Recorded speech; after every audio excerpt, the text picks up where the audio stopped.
फसल क्रांति। तो आइए नजर डालते हैं आज के 10 बड़ी खबरों पर। देश में बीते दिन 2,54,288 लोगों में कोरोना की पुष्टि हुई। यह आंकड़ा पिछले 35 दिनों में सबसे कम है। इससे पहले 16 अप्रैल को 2.34 लाख संक्रमितों की पहचान हुई थी। राहत की बात है कि इस दौरान 3,52,944 लोग ठीक भी हुए। हालांकि रोज हो रही मौतों का आंकड़ा फिर 4,000 के पार पहुंच गया है।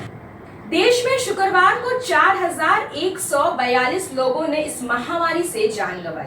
कोरोना के बीच म्यूकरमाइकोसिस यानी ब्लैक फंगस खतरनाक होता जा रहा है। गुजरात, महाराष्ट्र, राजस्थान, मध्य प्रदेश और उत्तर प्रदेश समेत 15 राज्यों में ही अब तक ब्लैक फंगस के 9,320 मामले सामने आ चुके हैं।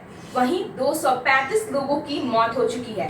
सबसे ज्यादा 5,000 मामले तो अकेले गुजरात में ही सामने आए हैं। इस संक्रमण के चलते कुछ मरीजों की आंख तक निकालनी पड़ गई। कनाडा के परिवहन मंत्री उमर अल घबरा ने शुक्रवार को कहा कि कोविड-19 के बढ़ते मामलों के मद्देनजर वर्तमान में जारी भारत व पाकिस्तान से आने वाले यात्री विमानों पर प्रतिबंध 21 जून तक लागू रहेगा। उन्होंने कहा कि प्रतिबंध के बाद कनाडा आने वाले विमान यात्रियों में संक्रमण बहुत कम मिले। बकौल अल घबरा प्रतिबंध कार्गो फ्लाइट्स पर लागू नहीं होगा। दिल्ली हाई कोर्ट ने निजी इस्तेमाल के लिए उपहार के तौर पर आयात किए गए ऑक्सीजन कॉन्सेंट्रेटर पर 12% IGST लगाने वाली सरकारी अधिसूचना रद्द करते हुए कहा है, ये देश के नागरिकों के लिए जॉर्ज फ्लॉयड वाला पल है। कोर्ट ने कहा, निर्दयी नोवल कोरोना वायरस के शिकार बने नागरिक निराशा और आशाहीनता का सामना कर रहे हैं। सीरम इंस्टीट्यूट ऑफ इंडिया के कार्यकारी निदेशक सुरेश जाधव ने कहा है कि सरकार ने वैक्सीन स्टॉक पर विचार किए बिना सभी वयस्कों के लिए कोविड-19 टीकाकरण अभियान खोल दिया। बकौल जाधव 30 करोड़ लोगों के टीकाकरण के प्रारंभिक लक्ष्य तक पहुंचने से पहले ही अभियान शुरू हो गया था, ये जानते हुए भी कि इतनी वैक्सीन उपलब्ध नहीं है। उत्तर पूर्वी क्षेत्र से कृषि और प्रसंस्कृत खाद्य उत्पादों की निर्यात क्षमता को बढ़ाने की दिशा में बड़ी पहल करते हुए आज 1.2 मीट्रिक टन ताजा कटहल की खेप त्रिपुरा से लंदन निर्यात की गई।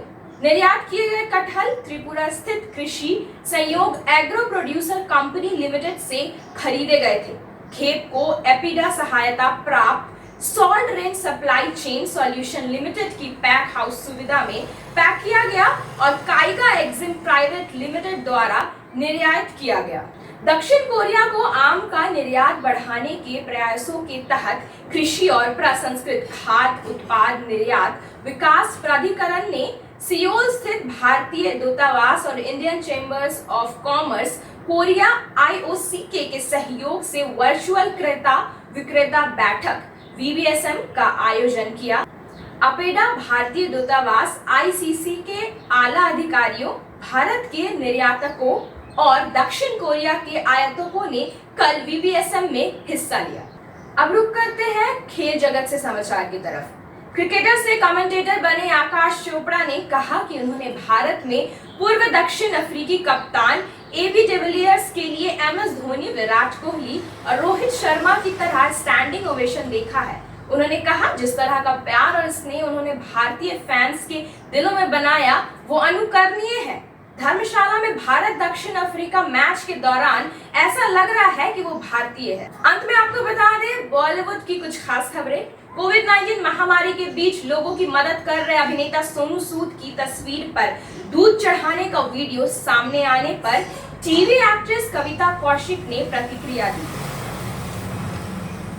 उन्होंने कहा, देश सोनू का ऋणी रहेगा, लेकिन ऐसे समय में जब लोग भूख से मर रहे हैं, दूध बर्बाद करने की इस मूर्खतापूर्ण और प्रेरणाहीन कृत्य से सोनू भी नाखुश होंगे।